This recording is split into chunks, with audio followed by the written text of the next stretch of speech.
What if I told you that everything you believe about love is an elaborate lie your mind created to protect you from a devastating truth? Have you ever wondered why you always fall for the wrong type of person? Why your most intense relationships are also the most destructive? Why even knowing someone is toxic, you simply can't resist that magnetic attraction you feel? Carl Jung discovered something disturbing about the psychology of love. Something most people prefer to ignore because it's too uncomfortable to accept. He revealed that our love isn't pure, selfless, or romantic as we imagine. Instead, it's driven by dark forces from the unconscious that make us repeat destructive patterns without even realizing it. Get ready to discover the darkest secrets of the human mind when it comes to love. This isn't a video for those seeking comfort or cheap romanticism. It's for those brave enough to face the naked truth about why we love and how it might be destroying us. 1. Love as prison when you love your own wound. Think about the last time you fell deeply in love. Remember that intoxicating feeling, that rush of emotions that made you feel alive like never before. Now here's the uncomfortable truth Jung discovered. You weren't falling in love with that person. You were falling in love with your own pain, your own unhealed wounds, your own darkness reflected back at you. This is perhaps the most disturbing revelation about human psychology. We are unconsciously drawn to people who mirror our deepest emotional injuries. That person who makes your heart race isn't doing it because they're perfect for you. They're doing it because they represent everything broken inside you that desperately needs attention. When you meet someone who triggers intense emotions, your unconscious mind recognizes something familiar. It's like looking into a mirror that shows not your face, but your soul's deepest scars. The excitement you feel isn't love, it's recognition. Your psyche is screaming, finally, someone who understands my pain because they carry the same wounds. This explains why healthy, stable people often feel boring to us. They don't trigger our wound recognition system. They don't make us feel that desperate, obsessive need that we mistake for passionate love. Meanwhile, the person who makes us lose sleep, who creates drama and chaos, who pushes all our buttons, they feel like destiny. But they're not your soulmate, they're your wound mate.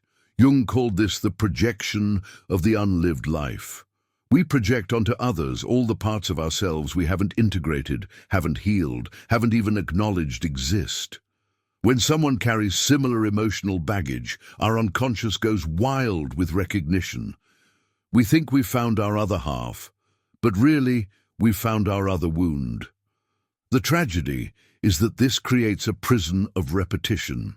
You keep attracting the same type of person because you keep carrying the same unhealed parts. That controlling partner reminds you of your controlling parent. That emotionally unavailable person triggers your abandonment wound.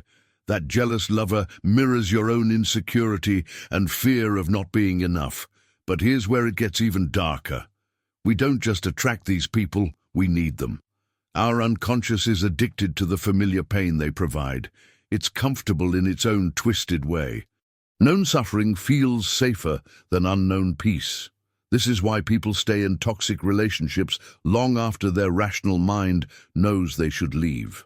Your nervous system has been trained to associate love with struggle, drama, and emotional intensity. Calm, steady love doesn't register as real love because it doesn't match your internal programming. You've learned to confuse love with longing, passion with pain, connection with chaos. The prison isn't just that you're stuck with the wrong person. The prison is that you're stuck with the wrong definition of love itself. You've been conditioned to believe that love should hurt, that relationships should be work, that if it's not intense and dramatic, it's not real. This keeps you trapped in cycles of choosing people who will recreate your original wounds over and over again. Breaking free requires facing the most painful truth of all. You're not a victim of bad luck in love. You're an active participant in creating these patterns. Your unconscious is choosing these people with surgical precision, drawn like a moth to the very flames that will burn you.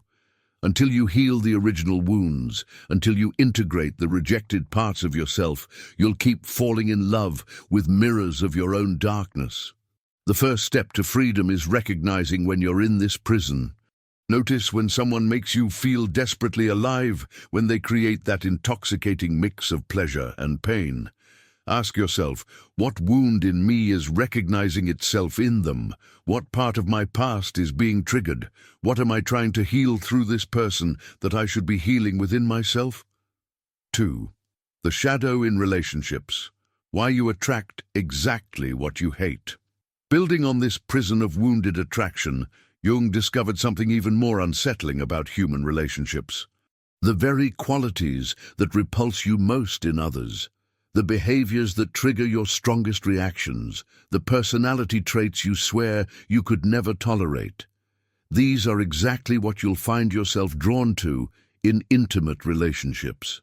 This happens because of what Jung called the shadow. All the parts of yourself that you've rejected, denied, or buried so deep you don't even know they exist. These rejected aspects don't disappear. They get projected onto other people, like a psychological movie playing on the screen of everyone you meet. When you have a strong emotional reaction to someone's behavior, when you feel that surge of irritation or disgust, you're not really seeing them clearly. You're seeing a part of yourself that you've banished to the darkness of your unconscious mind. The intensity of your reaction is proportional to how much you've rejected this quality in yourself. If someone's selfishness triggers you intensely, it's because you have your own selfish impulses that you've never acknowledged or accepted.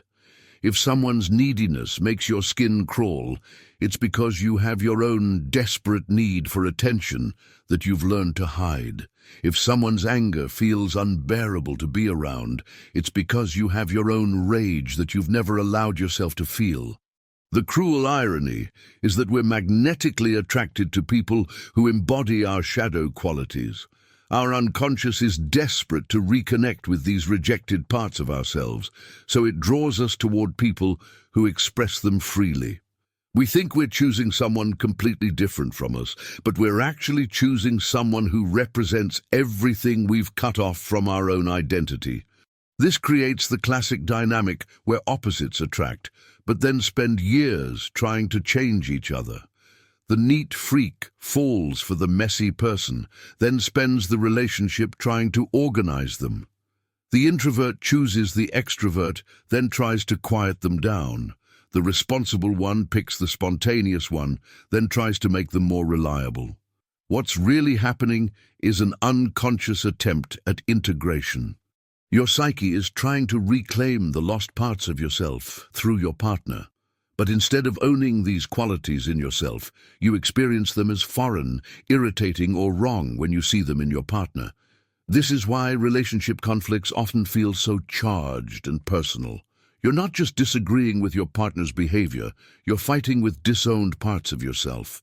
When they act lazy and you explode with anger, you're really angry at your own suppressed desire to relax and let go of control. When they're emotional and you shut down, you're really shutting down your own feelings that feel too dangerous to express. The shadow projection creates an exhausting cycle. You attract people who embody what you've rejected in yourself. You try to change or fix them instead of recognizing these qualities within you. You become frustrated when they won't change, not realizing you're asking them to give up the very qualities that your unconscious selected them for. Meanwhile, your partner is likely doing the same thing to you. They've projected their own shadow qualities onto you, which is part of why the initial attraction was so strong. Now you're both trying to change each other into someone who doesn't trigger your rejected aspects, which would eliminate the very dynamic that brought you together. The relationship becomes a battlefield of mutual shadow projections. You hate in them what you can't face in yourself. They hate in you what they can't accept in themselves. Both of you are fighting ghosts, not seeing each other clearly, but seeing distorted reflections of your own inner conflicts. Breaking this cycle requires the courage to own your shadow. When your partner does something that triggers you intensely, instead of focusing on changing them, ask yourself, how am I like this? Where in my life do I do this same thing, maybe in a different way? The goal isn't to become exactly like your partner, but to find and integrate the kernel of truth in their behavior that your unconscious recognized and was attracted to. This process is uncomfortable because it means admitting that you contain everything you claim to hate.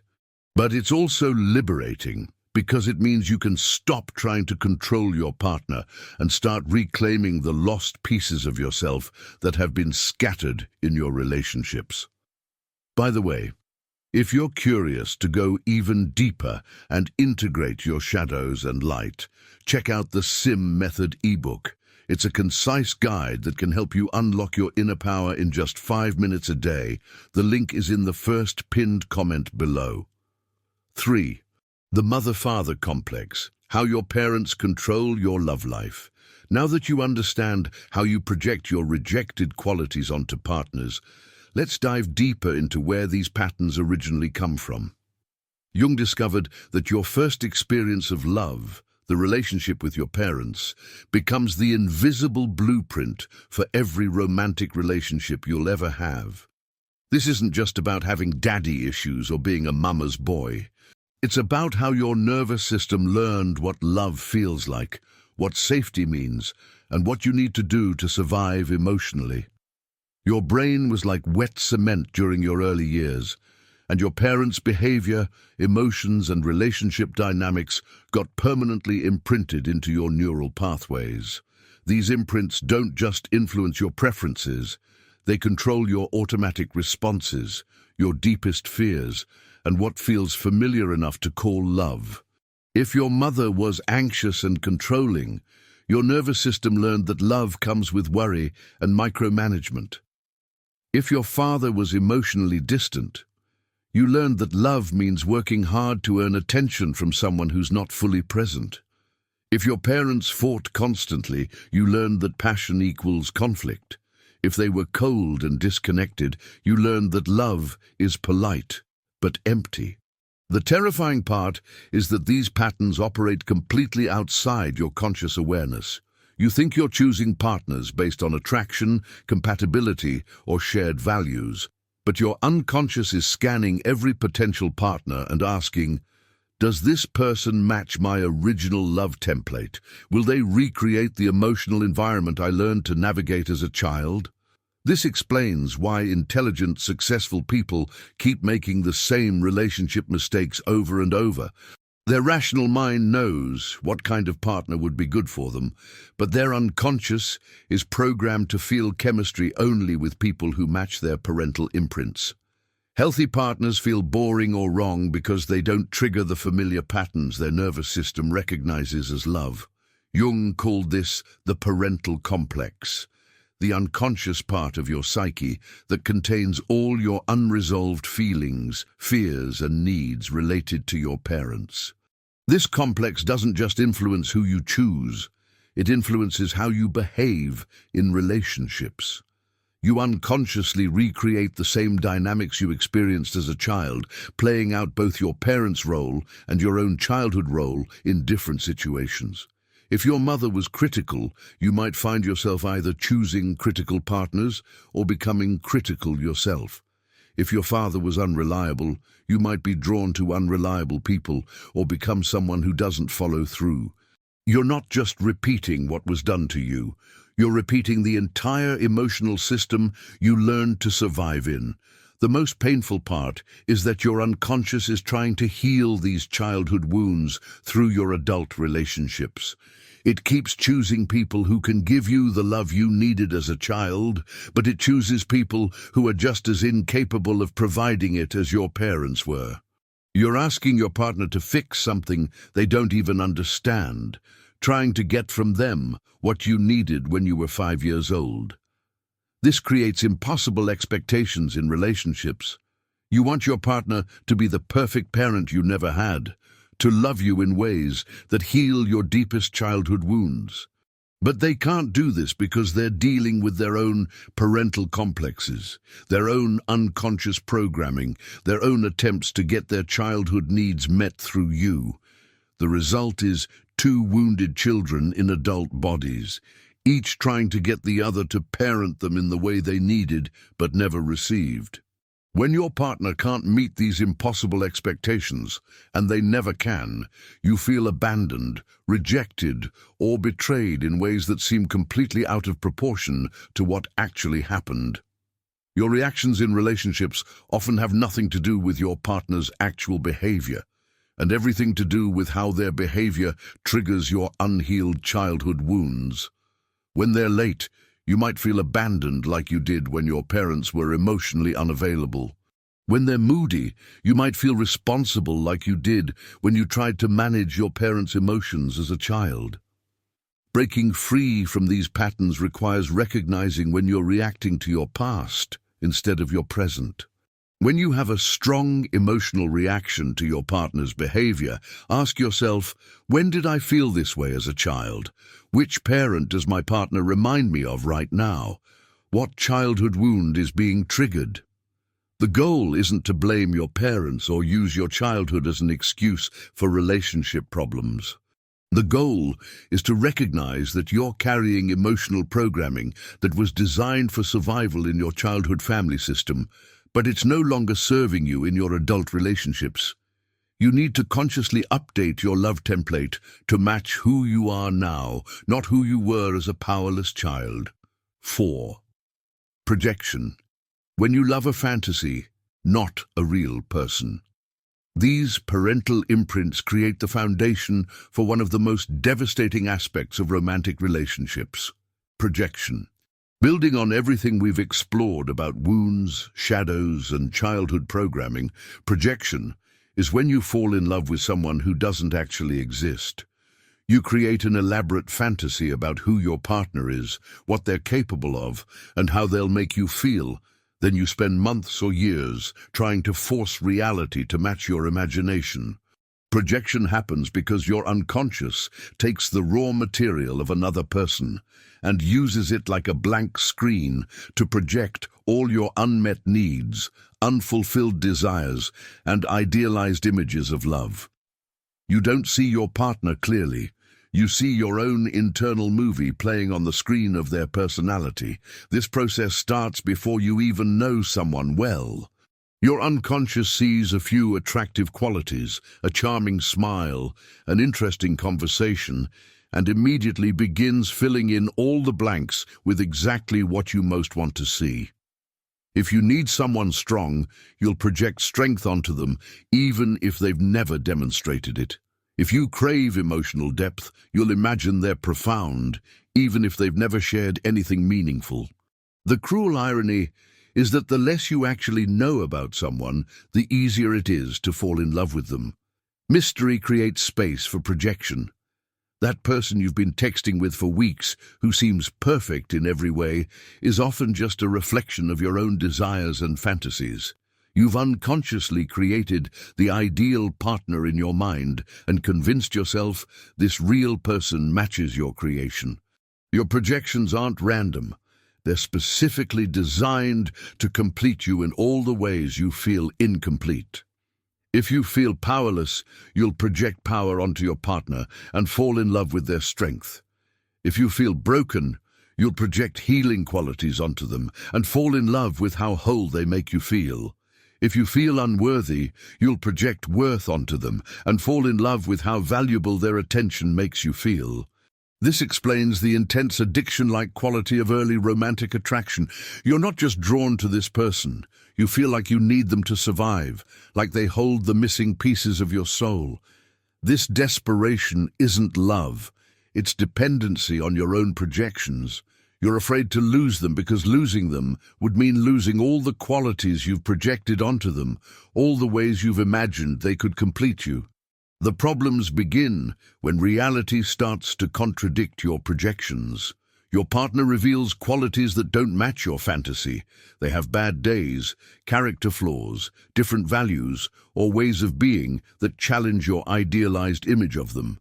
Instead of adjusting your perception to match reality, your unconscious fights to maintain the projection.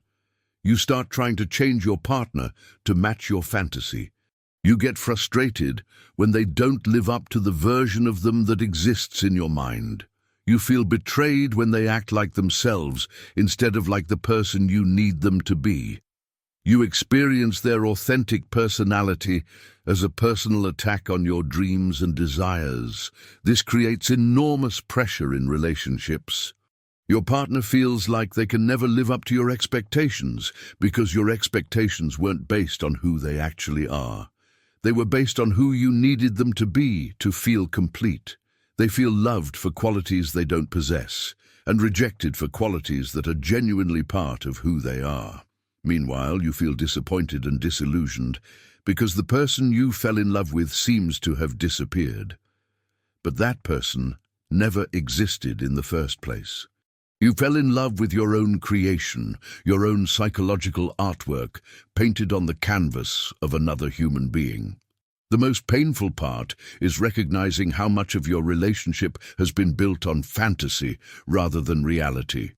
Those intense early feelings, that sense of destiny and perfect compatibility, that feeling of having found your soulmate, much of it was projection.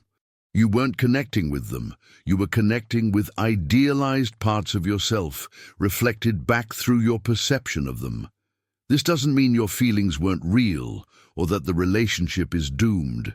It means you need to grieve the fantasy relationship and learn to love the real person standing in front of you. This requires withdrawing your projections, seeing your partner clearly for who they actually are, and deciding if you can love that person rather than the version you created in your mind. Real love begins when projection ends.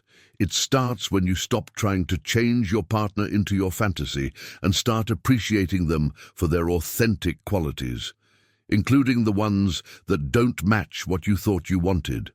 This is infinitely more challenging than projection-based love, but it's also infinitely more satisfying because it's based on truth rather than illusion. 5. The Animus and Anima, the ghosts that sabotage your relationships. Beyond the projections we place on real people, Jung discovered that we all carry invisible partners inside our psyche, internal images of the opposite sex that were formed long before we ever had our first crush. These inner figures, which he called the Animus and Anima, are like ghosts that haunt every relationship you'll ever have, silently influencing who you choose, how you love, and why your relationships often feel like you're fighting invisible enemies. For women, the Animus represents the internal masculine energy, all the ideas, feelings, and expectations about what men are like, how they should behave, and what they're capable of providing. For men, the anima represents the internal feminine energy, the deep programming about women, their nature, their role, and their emotional reality. These aren't just preferences or opinions. They're deeply embedded psychological complexes that operate like relationship software running in the background of your mind.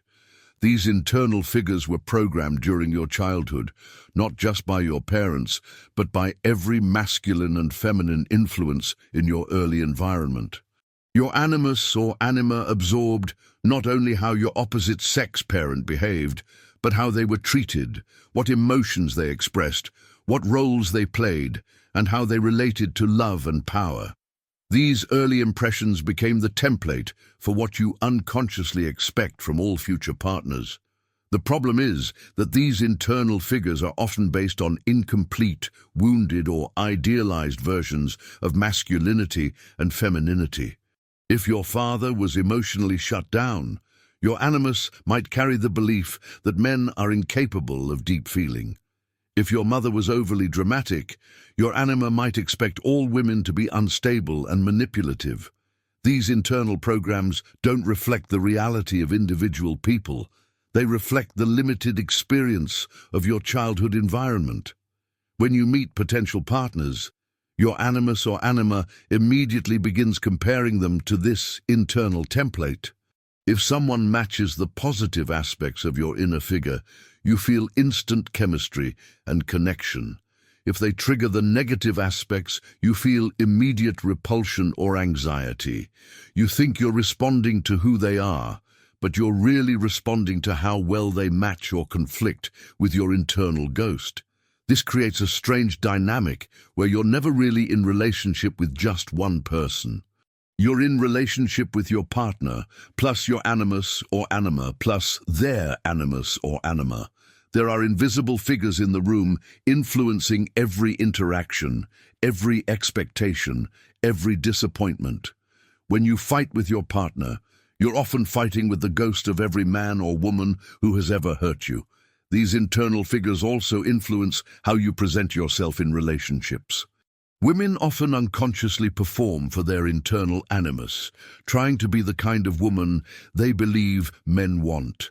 Men perform for their internal anima, trying to embody what they think women find attractive. You lose touch with your authentic self because you're trying to match the expectations of an internal figure that may not even reflect what real people actually want. The animus and anima also carry all your unlived potential for expressing the opposite gender energy within yourself. Women carry unlived masculine qualities: strength, decisiveness, logical thinking, independence. Men carry unlived feminine qualities: emotional intuition, nurturing, receptivity, collaborative energy. Instead of developing these qualities within yourself, you often project them onto partners and expect them to provide what you're not giving yourself. This creates codependent dynamics where you need your partner to be strong because you haven't developed your own strength, or you need them to be emotional because you've cut off from your own feelings. You become addicted to partners who embody the qualities your internal figure says you lack, rather than developing a complete sense of yourself that includes both masculine and feminine energies. When relationships end, it's often because the real person couldn't live up to the impossible standards of your internal figure, or because they got tired of being treated like a projection rather than an individual. You might find yourself saying things like, "All men are the same," or "Women are impossible to understand," not realizing you're describing your internal figure, not actual people. The path to healthier relationships requires making these invisible influences conscious. Start paying attention to your automatic assumptions about how men or women should behave in relationships. Notice when you're disappointed because your partner doesn't match some internal standard you've never actually examined. Ask yourself, is this expectation based on who my partner actually is, or is it based on my internal programming about their gender?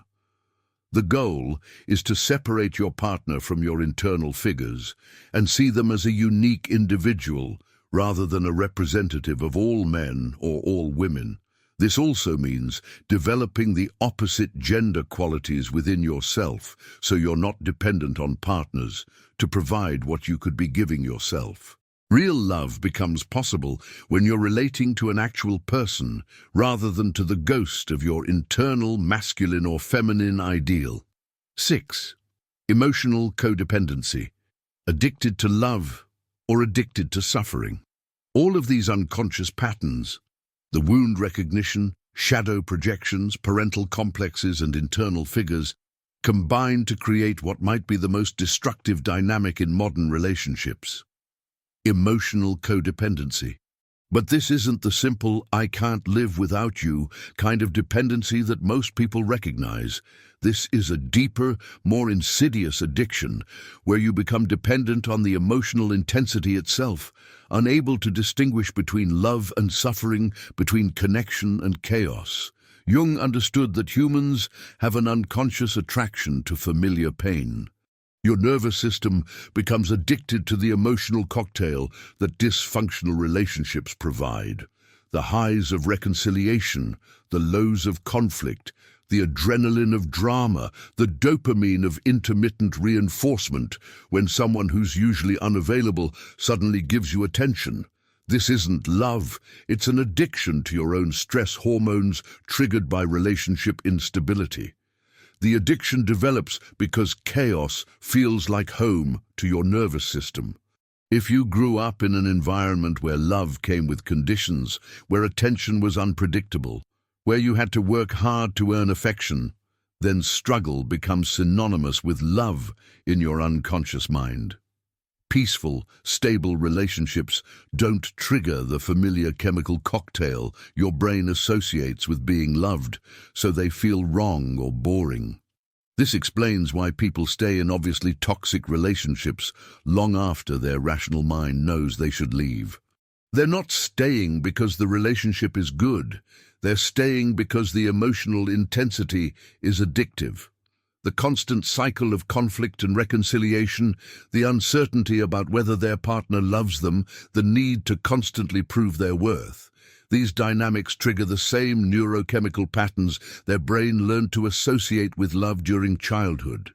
Codependent relationships create a perfect storm of mutual addiction. Both partners become addicted to being needed by someone who can't actually meet their needs. You feel most alive when you're trying to save, fix, or change your partner. And they feel most valuable when someone is desperately trying to earn their love. Neither of you learns to generate your own sense of worth or emotional stability. The cruel irony is that codependent people are terrified of abandonment, but they consistently choose partners who are emotionally unavailable, unreliable, or incapable of providing the security they crave. This isn't accidental. It's how the addiction maintains itself. If you chose someone who was consistently loving and available, you wouldn't get the intermittent reinforcement that keeps your brain hooked on the relationship. Your codependency isn't just about needing your partner. It's about needing to be needed in dysfunctional ways. You become addicted to the role of rescuer, supporter, or emotional caretaker because these roles give you a sense of purpose and control. If your partner were actually healthy and stable, you'd lose your identity as the person who saves them, which feels like losing yourself entirely. This dynamic destroys both people involved. The needy partner never learns to develop their own emotional resources because someone is always there to provide them. The caretaking partner never learns to receive love because they're too busy giving it to someone who can't reciprocate. Both remain emotionally stunted, locked in patterns that prevent real intimacy and growth. Breaking free from codependency requires recognizing that what you call love might actually be addiction to familiar dysfunction. Notice when you feel most in love. Is it when your partner is consistent and available, or when they're pulling away and you're trying to win them back? Do you feel more connected during peaceful times, or during dramatic reconciliations after fights? The withdrawal from codependent relationships feels like dying because you're literally detoxing from the stress hormones your brain has become dependent on. Healthy relationships feel foreign and uncomfortable at first because your nervous system hasn't learned to recognize stable love as real love. You have to retrain your brain to find peace attractive instead of boring, consistency appealing instead of predictable. True healing requires learning to generate your own emotional stability instead of depending on your partner's chaos to feel alive. This means developing the capacity to be alone without feeling abandoned, to be happy without needing someone else to validate your worth, and to love without needing to save or be saved by another person. 7. Fear of abandonment. How terror of loneliness destroys true love. Underneath all these patterns lies perhaps the deepest and most primal fear that sabotages human relationships: the terror of being alone. This isn't just a preference for companionship or a dislike of solitude. This is an existential dread so profound that it drives people to stay in destructive relationships, to compromise their authenticity, and to destroy the very love they're desperate to preserve. Jung recognized that this fear of abandonment isn't really about losing your partner, it's about losing yourself. Somewhere in your development, you learned that your worth, your safety, and your very existence depended on maintaining connection with others. Being alone became synonymous with being unloved, unwanted, and ultimately worthless. This fear gets embedded so deeply in your nervous system that the threat of abandonment triggers the same panic response as a physical threat to your survival.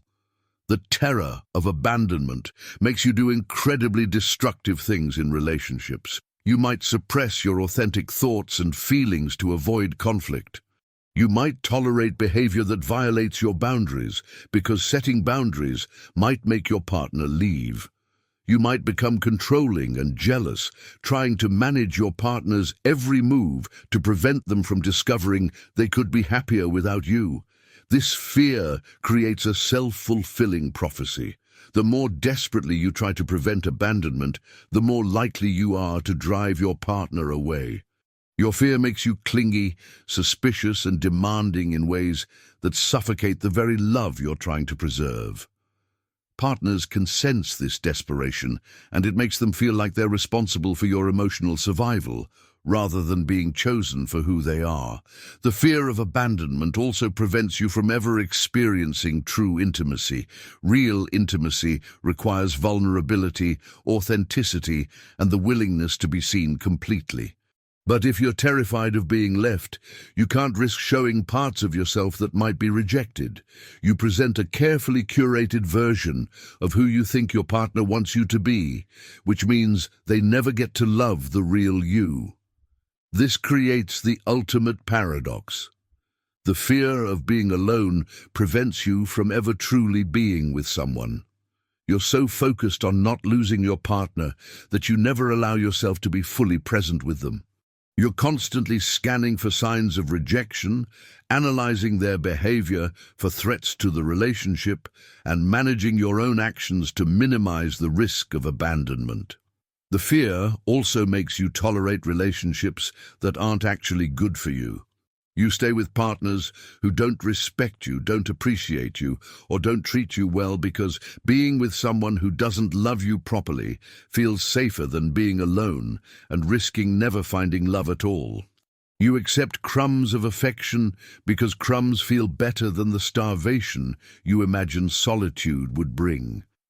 Your abandonment terror often gets triggered by normal relationship events that have nothing to do with actual abandonment. When your partner needs space, wants time with friends, or isn't immediately available when you need them, your nervous system interprets this as the beginning of abandonment. You respond with panic, anger, or desperate attempts to reconnect that often push your partner further away. The most painful aspect of this fear is that it prevents you from ever feeling secure in love, even when you're with someone who genuinely cares about you. No amount of reassurance is ever enough because the fear isn't based on your partner's actual behavior.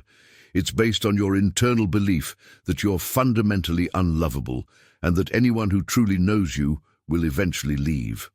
Breaking free from abandonment terror requires facing the possibility of being alone and discovering that you can survive it. This doesn't mean giving up on relationships. It means developing the capacity to be complete within yourself so that partnership becomes a choice rather than a desperate necessity.